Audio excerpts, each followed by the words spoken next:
자, 195페이지 보시면은 고전 학파의 대표적 학자인 데이비드 리카도가 있습니다. 자, 고전 학파의 대표적인 학자인 데이비드 리카도의 차액 지대설이 나와요. 차액 지대설. 자, 이 리카도니까 뭐죠? 지대는 뭐죠? 고전 학파니까 리카도는 지대는 잉여의 성격으로서 불로소득으로 간주하고, 또 지대는 생산물, 즉 농산물 가격에 의해서 결정되는데, 자, 리카도는 이 토지에 있어서의 비옥도의 차이입니다. 자, 이 토지에 있어서의 비옥도. 자, 리카도는 이 비옥도 자체가 아닌 비옥도의 차이에만 중점을 두는 한계를 가지고 있어요. 그래서 이 토지의 비옥도의 차이에 따라서 이 농업용 토지의 단위 면적당 수확량, 이 단위 면적당 수확량이 생산성인데, 이 비옥도의 차이는 이러한 생산성의 차이를 가져오고, 이러한 생산성의 차이는 다시 뭐의 차이? 지대의 차이를 가져옵니다. 자, 그런데 여러분 리카도는요, 이거거든요. 여러분, 토지의 비옥도가 동일하다면 생산성도 같고 지대도 같아야 됩니다. 근데 현실적으로는 지대가 차이가 있어요. 그래서 리카도는 왜 그렇게 발생했느냐? 차액지대에서는 뭐를 경시했다? 토지에 뭐를 경시했기 때문에 지대의 차이가 발생했어요? 토지에 뭐를 경시? 위치 문제를 경시했다. 그래서 리카도는 토지의 위치 문제를 경시하고 있다는 한계를 또 가지고 있어요. 자, 그래서 리카도에서 시험에 또 3번 출제했거든요. 리카도에서 시험 3번 출제한 게 바로 요겁니다. 지대를 발생시키는 원인. 지대를 발생시키는 원인은 이 비옥한 토지가 한정되어 있다. 이 비옥한, 자, 여러분 영국에서의 농업용 토지의 비옥도가 다 똑같을 수는 없잖아요. 비옥도가 좋은 토지도 있고 나쁜 토지도 있어요. 그래서 이 비옥한 이 토지에 있어서의 한정, 비옥한 토지가 한정되어 있다는 뭐다? 희소성. 비옥한 토지가 한정되어 있다는 이러한 희소성과, 이 비옥한 토지가 한정되어 있다는 우리가 희소성, 이 희소성과, 그리고 토지에 노동력을 투입을 하면은 총 생산량은 증가하지만은 일정한 어느 단계를 넘어가면요, 총 생산량은 증가하지만 그 총 생산량의 분은 점점 줄어든다는 것을 우린 전문 용어로 수학 체감의 법칙이라고 해요. 수학 체감의 법칙. 그래서 이 수학 체감의 법칙이 작용하고 있다. 이 두 가지를 대표적으로 지대를 발생시키는 원이라 본다. 리카도는 이 두 가지를 대표적으로 지대를 발생시키는 원인이다. 자, 그래서 토지의 비옥도가 높은 토지를 뭐라고 하죠? 토지의 비옥도가 높은 토지를 우등지, 뭐 우등생, 열등생이시, 땅도 우등지, 열등지. 우등지에서의 생산성, 단위 면적당 수확량이겠죠. 자, 토지의 비옥도가 낮은 토지를 열등지, 열등지 중에 열등지를 뭐라고 해요? 열등지 중에 열등지를 최열등지. 그 최열등지를 우리는 전문용어로 또 뭐라고 한다? 리카도는 한계지. 최열등지를 한계지라고 하는데, 그럼 리카도는 이 한계지를 뭐라고 설명하죠? 토지의 생산성이 가장 낮은 토지. 자, 토지의 생산성이 가장 낮은 토지를 한계지라고 해요. 그럼 가장 낮기 때문에 최열등지인 한계지를 기준으로 해서 이보다 더 높은 비옥도를 가진 토지인 우등지에 대한 생산성에 대한 대가를 지대로 지불해야 된다는 이론을 전개시킨 학자가 바로 리카도입니다. 그래서 이 차에 이 두 생산성의 차액만큼 뭐를 지불하자? 지대. 그래서 차액 지대설이라는 용어가 나온 겁니다. 차액만큼 지대로 지불하자. 차액 지대설. 그래서 토지의 생산력의 차이로 인해서 발생하는 지대입니다. 자, 그런데 니카도는 한계지에서는 또 뭐죠? 니카도는 한계지에서는 시장에서 거래되는 생산물 가격과 생산비가 서로 일치하기 때문에 생산물 가격과 생산비가 서로 일치하기 때문에 뭐가 돼요? 우리는 이윤이 없어요. 이윤이 없다는 것은 지대가 발생하지 않는다. 그래서 니카도는 한계지에서 지대가 발생하지 않는다고 주장한다. 시험에 많이 나오거든요. 니카도는 한계지에서 지대가 발생하지 않는다. 꼭 기억해 두셔야 되겠네요. 자, 고전학파의 대표적 학자입니다. 자, 그리고 또 뭐가 나오죠? 칼 막스에서 나타나는 절대 지대설. 작년 시험에 출제했거든요. 작년 시험에 절대 지대설 물었습니다. 자본주의 체제 하에서는 토지가 사유화가 됨에 따라 발생한다. 그래서 토지의 비옥도의 차이에 따르는 생산성의 차이와는 무관하게 토지가 사유화가 됨에 따라 나타나는 거죠. 그래서 이 토지 소유 자체, 이 토지 소유 자체가 또 뭐를 한다. 이 토지 소유 자체가 지대를 발생시키는 원인. 또 이 지문을 또 시험에 많이 나오죠. 토지 소유 자체가 지대를 발생시키는 원인이에요. 그래서 토지 소유자는 단지 토지를 소유하고 있다는 그 자체로 해서 지대가 발생하기 때문에 아무리 한계지 또는 한계지 밖에 있는 토지라 할지라도 토지 소유자가 요구하면은 지대를 지불해야 돼요. 그래서 한계지에서도 뭐가 발생한다? 지대가 발생한다. 이게 시험에 나오죠. 니카도는 한계지에서 지대가 발생하지 못하는데 실제로는 지대가 발생하고 있거든요. 그것을 설명한 학자가 마르크스입니다. 자, 시험에 자주 출제되는 지문 좀 주의하셔야 되겠네요. 자, 튀넨. 자, 1826년에 고립국 이론에서 나타나는 튀넨의 입지교차 지대설. 자, 입지교차 지대설인데 튀넨은 니카도 이론이죠.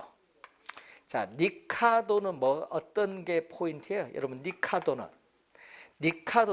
지대는 토지. 자, 여러분, 튀넨은요, 지대는 토지의 비옥도. 니카도는 비옥도잖아요. 지대는 토지의 비옥도만이 아닌 뭐에 따라? 위치에 따라 지대의 차이가 발생한다는 무슨 개념? 위치, 이 지대의 개념을 통해서 현대적 입지 이론의 기초를 제공한 학자가 바로 튀넨. 그래서 튀넨의 이론을 뭐라고 한다? 위치 지대설이라고도 한다. 튀넨의 위치 지대설. 위치 들어가면 누구? 튀넨.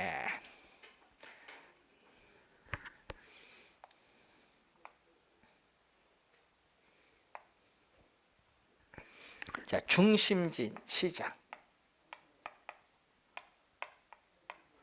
자, 중심진 시장, 지대, 거리가 주어졌어요.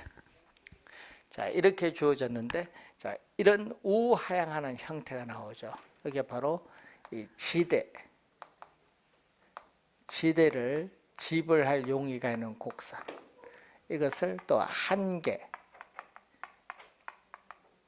지대, 곡선인데 우하향하죠. 자, 그림에서 보듯이 중심진 시장 가까이는 지대가 높고 중심지에서 멀어질수록 지대는 낮아요. 그럼 시험에 이게 많이 내거든요.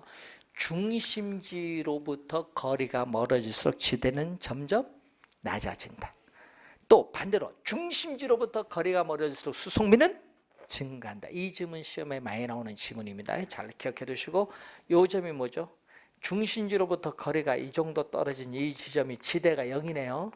지대가 뭐다? 0인 상태, 제로. 제로. 0인 상태에 있는, 0인 상태는 거리를 우리는 뭐라고 하냐면 한 계지. 이 점을 넘어서는 지대가 뭘로? 마이너스로 가기 때문에 이용을 안 해요. 여기까지만 이용하거든요. 그래서 이 한 계지 내에서 농업용 토지가 시장에 가까워지면 가까워질수록 전략되는 뭐가? 수송비가 지대로 지불해야 된다는 이론을 전개시킨 학자가 바로 누구다? 튀네. 수송비 전략분이 뭐가 된다? 지대가 되죠. 그래서 수송비의 중요성을 강조합니다. 수송비의 중요성을 강조하는 거죠. 자, 그러면은 A라는 농업용 토지에서 생산해서 시장에 운송을 하면은 한 계지에서 생산해서 운송하는 것보다 이 거리에 해당하는 수송비가 전략되는데 그 수송비 전략분을 지대로 지불하니까 적어요. 근데 B 농업용 토지에서 생산해서 시장에 운송을 하면은 한 계지에서 생산해서 운송하는 것보다 이 거리만큼 수송비가 많이 전략돼요. 많이 전략되니까 지대도 이렇게 높게 나타나요. 그러면은 이 한 개 A, B 두 농업용 토지가 한 계지로부터 떨어져 있는데 이때 이 두 농업용 토지의 이 거리의 차이에 따르는 수송비 전략분이 뭘로? 이렇게 지대의 차이를 가져와요. 수송비의 차이가 뭐를 가져온다? 지대의 차이를 가져온다. 자, 비옥도의 차이가 지대의 차이를 가져오는 것은 리카도. 수송비 차이가 뭐를 가져온다? 수송비 차이가 지대의 차이를 가져오는 것은 누구? 튀네. 큰 차이죠. 그래서 튀네는 지대는, 자 여러분 리카도는 요것만 따졌거든요. 생산물 가격과 생산비 요것만 따졌거든요. 리카도는 여기만 따진 것이 아니라 뭐가 따졌다? 그 농산물을 시장까지 운송되는 뭐를 따졌다? 수송비를 따진 거지. 이 수송비가 바로 뭐야? 단위거리. 단위거리는 1km입니다. 단위거리당 수송비에다가 시장으로부터 거리를 곱해주면은 수송비가 이렇게 나오는 거죠. 튀넨의 이론입니다. 튀넨. 자, 튀넨의 이론을 한번 확인해 본 내용이죠. 자, 그리고 20세기에 들어서면서 도시가 본격적으로 형성하면서 이 경제학자들은 농업용 토지의 지대보다는 도시 토지에 있어서 위치에 따르는 토지 가격 지가에 관심을 가지게 돼요. 그래서 도시 토지 지가이론의 여러 학자 있는데 그 중에 우리 시험에 많이 나오는 학자가 누구? 헤이그. 벌써 3번 출제한 학자죠. 26회 시험에도 나왔거든요. 20회, 22회, 26회 3번 출제했는데 헤이그의 마찰 비용이라는데 마찰 비용은 우리가 지대와 뭐의 합으로 구성됐다? 교통비의 플러스 합으로 구성되어 있어. 합으로.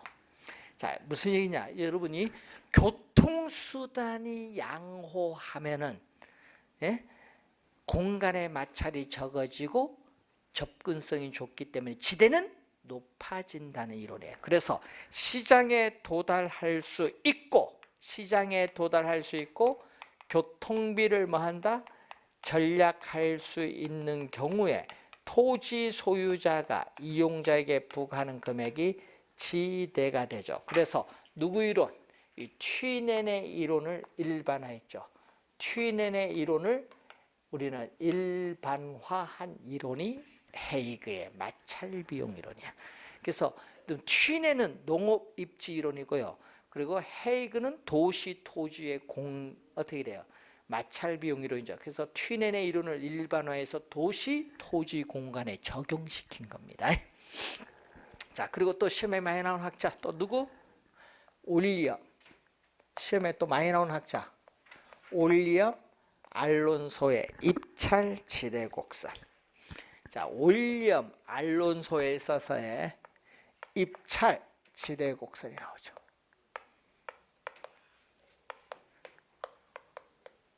자, 윌리엄 알론소의 입찰 지대 곡선입니다. 입찰 지대 곡선, 입찰 지대설인데, 자, 우선 입찰 지대의 개념, 또 시험에 많이 출제하죠. 입찰 지대는 뭐예요? 입찰 지대는 단위 면적은 1제곱미터입니다. 단위 면적 토지에 대해서 토지 이용자가 기꺼이 지불할 용의가 있는 가장 높은 금액이야.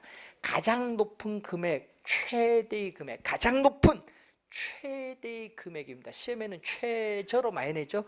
최대의 금액을 우리가 지불하기 때문에 초과 이유는 없어요. 그래서 초과 이유는 0. 초과 이윤이 0이 되는 수준의 지대.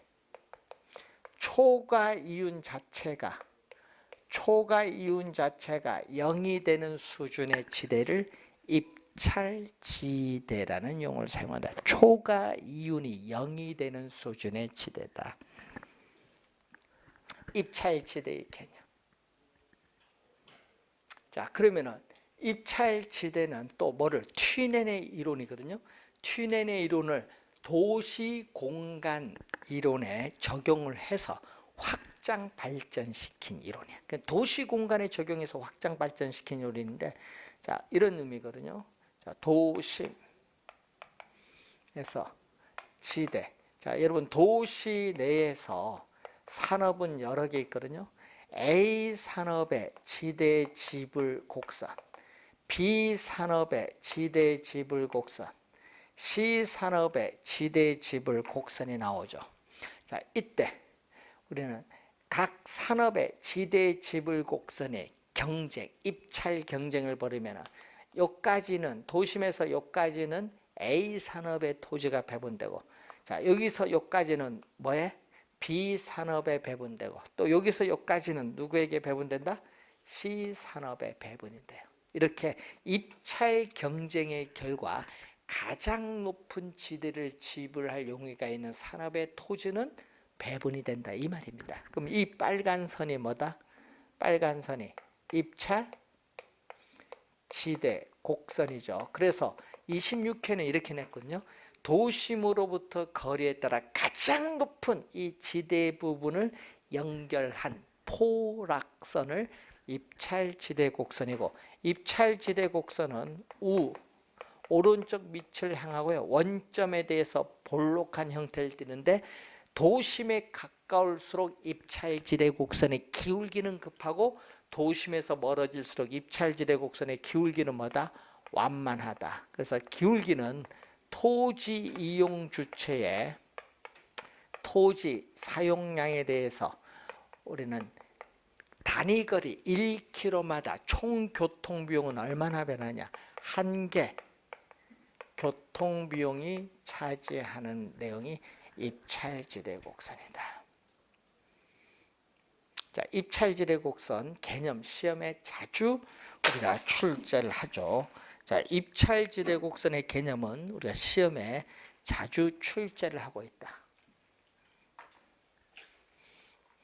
입찰지대 곡선의 개념은 우리가 시험에 자주 출제를 하고 있는 내용이 되겠습니다.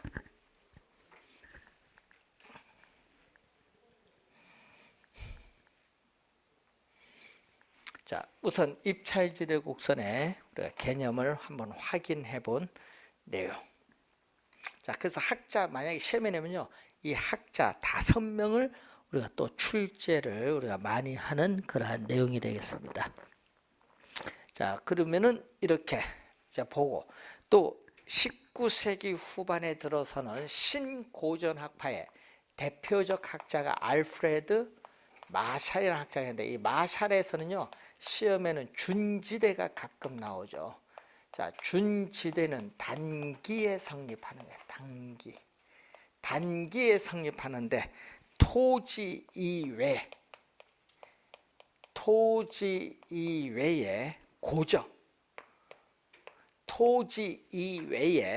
고정된 생산 요소인 기구, 기계나 기구 등 고정된 생산 요소에 대한 대가. 이 고정된 생산 요소에 대한 대가가 바로 준지대. 그런데 장기로 가면 고정된 생산 요소인 기계, 기구는 설비 확장, 축소시킬 수 있기 때문에 변해요. 이 기계, 기구 등이 장기로 가면 변하기 때문에 어떻게 돼요? 장기에는 준지대가 발생하지 않습니다. 장기에는 준지대가 발생하지 않는다. 그럼 준지대는 어디에서만 발생한다? 단기에서 발생하는 개념. 준지대라는 용어 하나 202페이지 나오죠. 그래서 한번 확인해 두시면 되겠습니다. 자, 여러분 교재 227페이지로 넘어오면은 이 부동산 정책이 이제 나오죠. 정부에 있어서의 시장 개입이 이제 나오고 있습니다. 자, 정부의 우리가 시장 개입과 관련해서 한번 우리가 보시면은 시험에 또 매년 또 출제를 하고 있습니다. 계속. 자, 정부가 부동산 시장의 개입, 정부에 있어서의 시장 개입의 이유를 많이 묻잖아요. 우리 시험에는요, 정부의 시장 개입의 이유를 묻든지, 작년에 이유 물었고 25에는 근거, 또 공적 개입의 필요성, 이런 걸 많이 물어요, 시험 지문에. 그럼 정부가 시장에 개입하는 이유는 여러 가지 이유가 있어요. 우선은 뭐가 있다? 시장의 뭐를? 실패. 시장의 실패라는 것은 시장에서 어떤 요인에 의해서 자원이 비효율적으로 배분이 이루어지는 상태를 시장의 실패인데, 이러한 시장의 실패를 우리가 수정, 보완하기 위해서 정부가 시장에 개입하는 이유가 된다. 작년에 또 출제했었죠. 자, 그리고 저소득층의 주거 안정. 자, 저소득층의 주거 안정을 위해서 우리는 공공임대주택을 공급하기 위해서 정부가 시장에 개입을 하기도 하고요.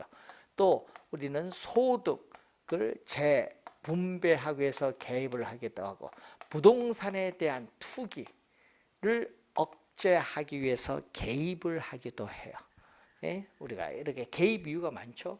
또 토지 시장의 안정, 시장의 안정과 또 경제 성장을 위해서 또 개입을 하기도 합니다. 또는 우리는 한정된 토지를 합리적, 효율적으로 이용을 해야겠죠. 그래서 토지 이용에 있어서의 효율성을 우리는 높이기 위해서 토지 이용 규제를 하기 위해서 개입을 하기도 해요. 그리고 분배적 차원에서의 형평성을 높이기 위해서 또 개입을 하는데, 자, 집가가 급등하면은 토지 소유 계층은 집가 급등에 따르는 불로소득을 얻지만 토지를 소유하지 못한 사람은 아무런 이득이 없어요. 따라서 토지를 소유한 사람과 소유하지 못한 사람 사이에 부익부 빈익빈 형상이 가중돼요. 소득 격차가 심화가 되기 때문에 뭘 한다? 우리는 집가를 규제하기 위해서 개입을 한다. 집가를 규제하기 위해서 개입을 한다. 자, 맞네요. 그렇죠. 이렇게 우리는 이유가 상당히 많아요. 그런데 문제는 이 정부의 시장 개입, 이 정부의 시장 개입이 오히려 개입을 하기 전보다 시장 상황을 더 나쁘게 만들 수 있어요. 자, 그것을 우리는 뭐라고 한다? 정부의 뭐라고 한다? 실패. 228페이지 보면은 밑에 뭐가 나온다? 정부의 실패가 또 나타나요. 정부의 실패. 그럼 정부의 실패의 원인을 보면은 이 규제, 당국자의 부동산 시장에 대한 불완전한 지식이나 정보, 또는 규제 수단의 불안전성, 관료제의 비효율성이라든지 양호하지 못한 불량한 정치 환경이라든지 선거 등의 정치적 영향이 정부의 실패를 가져올 수 있다, 이런 얘기죠. 예? 자, 그런 이제 내용입니다. 여러분 요즘 뉴스 보면 되겠지만요, 예? 항상 그 원인 결과를 잘 분석을 해야 되는데 이 환경 시민단체들이 뭐 4대강 사뭐 이명박 미운 거 미운 거라도 4대강이 뭐가 있으니까 했을 건데 그걸 오해를 많이 하는 거야. 어가 닫듯이. 예?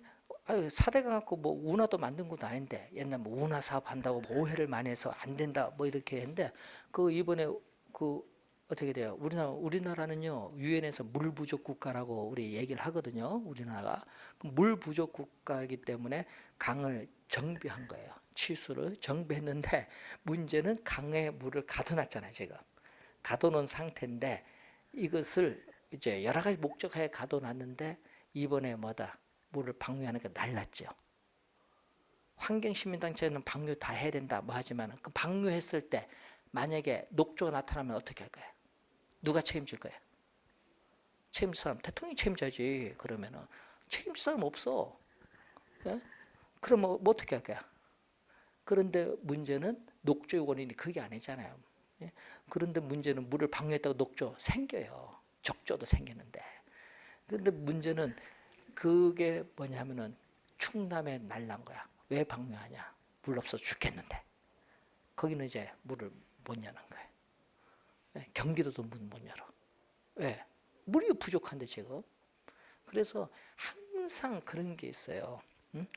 정부가 시장 개입할 때는 항상 조심해야 돼. 너무 개입을 해서 오히려 나빠지면 문제가 생기는 거야. 그 다음에는 해결책 구하기가 더 어려워져요. 우리 부동산 정책은 그래요.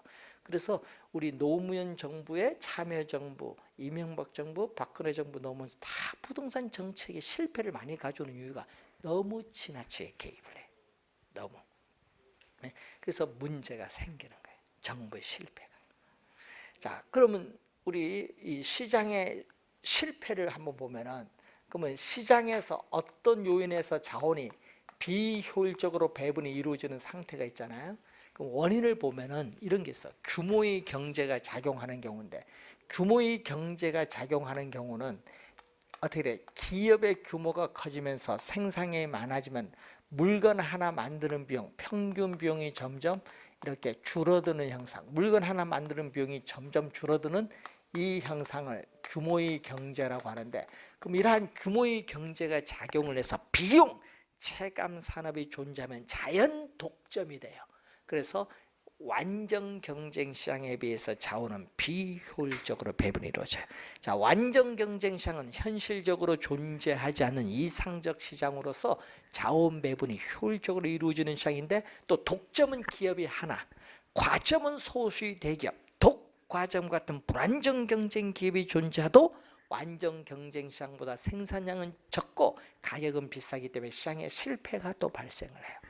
그런 또 거기에 보면 또 뭐가 나오죠? 우리 시장의 실패를 발생하는 요인 중에 외부 효과가 존재하는 경우도 발생하고 또 뭐가 존재하는 경우? 공공재가 존재하는 경우도 외부 효과가 발생을 하고 또 정보를 많이 보유한 사람과 정보를 적게 보유한 사람의 차이로 인해서 또 우리는 시장의 실패가 발생을 하는 경우죠. 자, 외부 효과가 존재하면은 시장의 실패가 발생을 해요. 자, 외부 효과 개념 또 시험에 많이 납니다. 외부 효과의 개념 많이 나오거든요. 시장 내에서 수요와 공급에 의해서 가격이 결정되는 장소가 시장 기구입니다. 그래서 시장 기구를 통하지 않고 하면 어떻게 돼요? 시장 기구를 통하지 않고 하면 시장 내에서 가격이 결정되는 것이 아니라 시장 경계 바깥 어디서 외부에서 가격이 결정되기 때문에 외부라는 명칭이 붙었다 이 말이겠죠. 외부라는 명칭이 그래서 붙었다. 자, 그러면은 시장 기구를 통하지 않고 거래의 당사자가 아닌 거래의 당사자가 아닌 제3자에게 의도적인 게 아닙니다. 의도하지 않은 뭐를 줬다? 이익. 자, 이익 또는 편의 또는 요거 베너피트라는 영어 단어를 번역을 했죠. 편익이나 이익을 주었어요. 그런데 그에 대한 대가를 받지 못하는 상태를 우리 뭐라고 한다? 플러스의 외부 효과 또는 외부 경제, 긍정적인 외부 효과라고 합니다. 자, 예를 들어서 과수원 주인이 과수나무를 많이 심었는데 양봉업자가 접근함으로써 과일 생산량이 이전보다 더 많이 증가했어요. 그러면 과수원 주인은 양봉업자에게 더 증가한 대가 지불합니까? 안 하죠. 이런 게 정의의 외부 효과예요. 외부 경제입니다. 또 의도하지 않은 또 뭐를 입힐 수 있다? 손해를 입힐 수 있지. 의도하지 않은 손해를 입혔을 때 그 손해에 대한 대가를 지불하느냐? 지불하지 않는다. 이걸 뭐라고 하죠? 부, 마이너스, 부의 외부 효과. 부의 외부 효과를 다른 말로 뭐라고 한다? 외부 불경제 또는 부정적인 외부 효과라고 해요. 부정적인 외부 효과.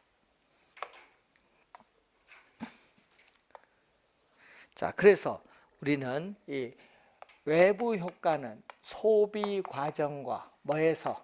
생산 과정에서 발생합니다. 소비 과정에서 발생할 수도 있고 생산 과정에서도 우리는 외부 효과가 발생할 수 있다는 그러한 내용이죠. 자, 소비 과정은 뭐 갖고 따라요? 편의. 자, 사회에서 사회적 편의, 사적인 편의 갖고 따지는 게 우리는 소비 과정. 자, 사회적 편의, 사적 편익 가지고 따지죠. 자, 여기서 사회적 편익이 크면은 플러스, 사적 편익이 크면 마이너스.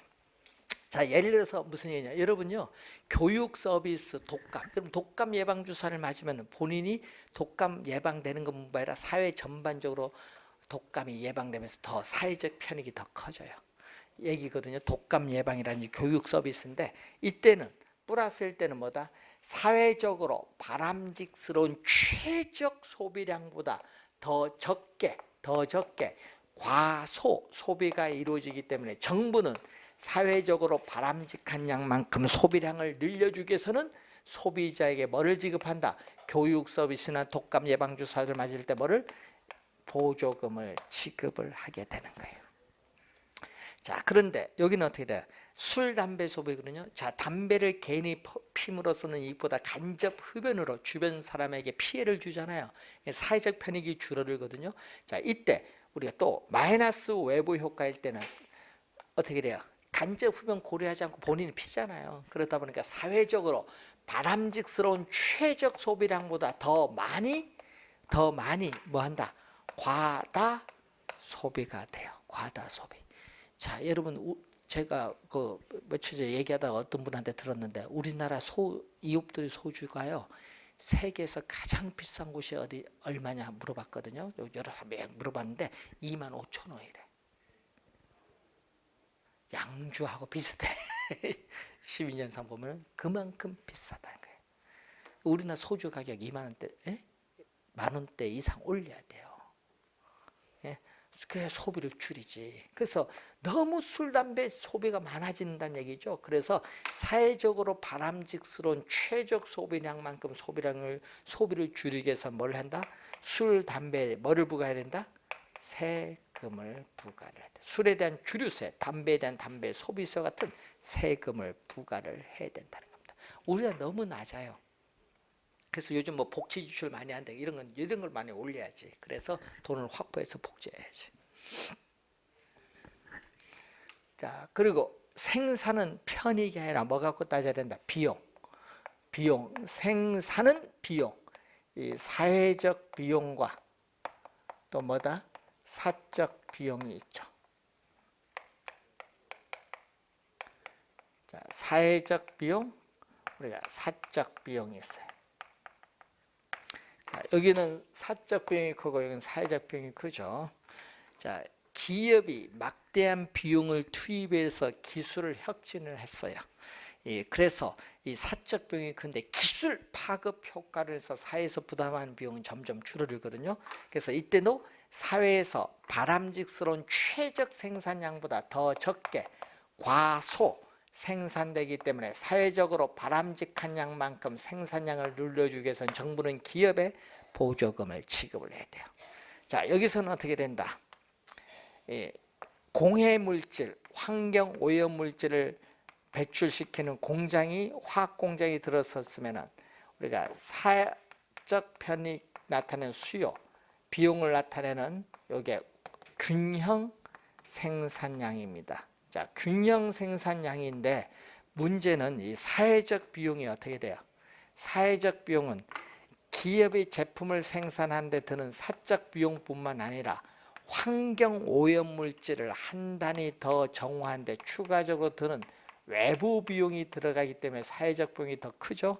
그러면 각 생산량 수준에서 외부 비용만큼 더해 줬을 때 사회적 비용은 사적 비용보다 이렇게 더 커요. 그러면 이 사회적 비용을 고려했을 때 사회적으로 바람직스러운 최적 생산량은 이만큼인데 실제는 외부 비용을 고려하지 않고 생산하기 때문에 균형 생산량만큼 생산해서 이만큼 뭐가 돼? 과다 생산돼. 이만큼 또 과다 생산되기 때문에 사회적으로 바람직한 양만큼 생산량을 줄이기 위해서는 또 뭐를? 공해세와 같은 세금을 부과를 해야 돼. 그래서 마이너스일 때는 과다, 플러스일 때는 과소라는 거. 특히 여러분 시험에 요거 생산 과정의 마이너스 외부 효과 시험에 많이 출제를 합니다. 좀 잘 확인해 두시기 바라고요. 또 지역 이기주의 현상이 나타나거든요. 지역 이기주의 현상인데 정해 외부 효과. 자, 여러분 정해 외부 효과일 때는 지역 이기주의 현상으로서 뭐가 나타난다? 우리는 please in my front yard, 나의 앞마당에는 공공 편의시설 들어오는 거 오케이. 이걸 핀피 현상을 발생시키고, 그리고 V 외부 효과는 들어와서는 안 된다. Not in my backyard, 나의 뒷마당에는 위험시설, 혐오시설, 공해시설인 들어와서는 안 된다. 무슨 현상? 님비 현상을 야기시킨다. 26회 정답 물었죠. 자, 그리고 외부 효과를 해결하는 방안으로서 사적으로 해결하는 방안이 있죠. 자, 여러분이 우리가 협상에 의해서 우리는 사적으로 해결할 수도 있고 또 코주정이라는 게 있어요. 자, 외부 효과를 해결하는 데 드는 거래 비용은 없다고 가정했을 때 소유권이 불분명한 환경에 대해서 뭐를 부여한다? 재산권을 부여해 줌으로써 우리는 외부 효과 문제를 정부가 개입을 하지 않고 스스로 해결할 수 있다는 정리를 코주정리라고 해요. 코주정리. 그리고 정부가 개입하는 게 두 개 있죠. 간접 규제, 직접 규제 있어요. 여러분 간접 규제는요, 세금을 부과하거나 보조금 지급하는 게 간접 규제고요. 직접 규제로서는 우리는 금지, 독금 물질 배출 금지, 핵 배기 물질 배출 금지가 있어요. 또 의무화 있죠. 뭐 있어요? 공해, 우리 자동차 배기가스 배출 정화, 자동차 배기가스 정화 장치 설치를 출고 전에 의무화한다는 거. 또 환경 오염물질 배출 허용 기준 설정하죠. 소음 등의 허용 기준 설정하는 거. 또 용도 지역을 정부가 직접 지정하는 경우 규제. 직접 규제와 간접 규제는 정부가 개입을 하는 거고요. 사적인 해결 방안은 정부가 개입을 하지 않는데 코주 정의는 사적인 해결 방안이라는 걸 염두에 두시면 되겠고, 자, 공공재를 보시면은 공공재는 우리는 특성이 두 가지가 있어요. 이 두 가지 특성을 갖춰야 공공재인데, 자, 본인이 소비를 하게 되면은 만족을 얻는데 다른 사람의 만족이 본인이 소비함으로써 줄어드느냐? 아닙니다. 똑같은 만족을 얻어요. 소비의 경합이 일어나지 않는다. 소비의 경합이 일어나지 않는다. 비경합성을 우리는 뭐라고 한다? 공동소비. 소비의 비경합성, 우리가 공동소비가 나타나고, 또 공공재를 소비하는데 아무런 비용을 지불하지 않는 사람이라도 그 공공재의 사용으로부터 배제할 수 없어요. 비배제성, 뭐 국방 치안 같은 거죠. 그래서 아무런 대가를 지불하지 않는 사람도 공공재를 공짜로 이용하고자 하는 무입 승차자 문제가 발생합니다. 그래서 이 공공재의 생산을 민간에 맡겨두면, 자, 민간에 맡기면 어떻게 돼요? 공공재를 생산을 하는데 어떻게 수익자 부담의 원칙에 따라 비용을 지불해야 되는데, 그러기 때문에 공공재가 속으로 필요함에도 불구하고 밖으로는 공공재의 수요 선호를 표시하지 않습니다. 그렇기 때문에 사회적으로 바람직스러운 양만큼 생산 공급이 안 되죠. 사회적으로 바람직스러운 양만큼 공급이 불가능해. 그러니까 뭐가 된다? 과소생산되기 때문에 우리는 정부가 적정한 양의 공공재를 공급하기 위해서 시장에 개입을 하는 이유가 되는 거예요. 여러분 공공재 뭐 대표적인 뭐 등대, 공원 뭐 이런 게 다 공공재죠. 국방, 치안, TV, 방송, 시청 다 공공재입니다. 자, 여러분 요 두 가지 배웠죠? 특히 올해 외부 효과 쪽에서 출제 가능성이 좀 높아요. 올해 시험에. 그래서 잘 확인 좀 해두셔야 될 부분입니다. 자, 잠시 쉬고 시작하겠습니다.